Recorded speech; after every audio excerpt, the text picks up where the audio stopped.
อันนี้เนาะอยู่กับแม็กเนาะแล้วก็จอนี่แย่ตอนนี้เนาะเขากำลังสิไป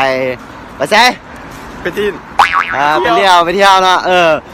ไปเที่ยวแม่น้ำที่ใหญ่ที่สุดของประเทศจีนเนาะเดี๋ยวไปเจอกันคือสิได้นั่งรถเมล์ไปเนาะเพราะว่าสองรถแถวนี้ยากเนาะเห็นปะเล่นไปไหนปะได้ปะ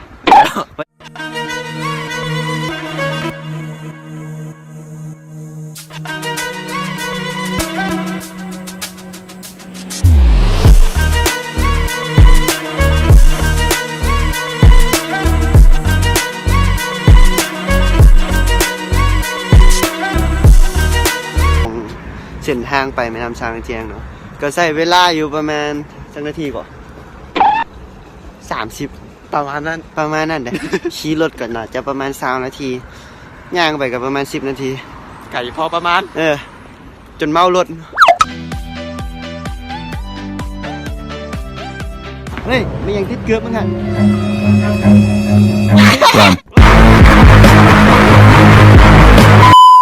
เนาะเข้ากับมาฮอดแล้วแม่น้ำช้างเจียงเนาะ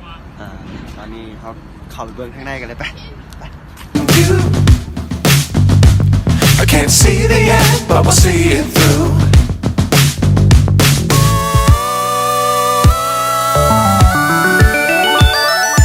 Fly in,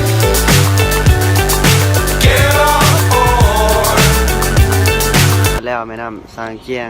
สังว่าเดี๋ยวเขาไปเบิ่งทางแม่น้ำกันเลยกัดซิกกระซักพูดส่องดูเห็นเหรอมึงย้อนเรียนเหรอวะสันนะของกันเด้อเขาเอากันเนาะแม่น้ำช้างเจียงนี่เป็นเส้นทางคมนาคมทางน้ำของจีนเนาะแล้วก็ใหญ่อีหลีแหละยาวมันใหญ่ที่สุดในประเทศจีนนี่แหละตั้งใจตั้งยาว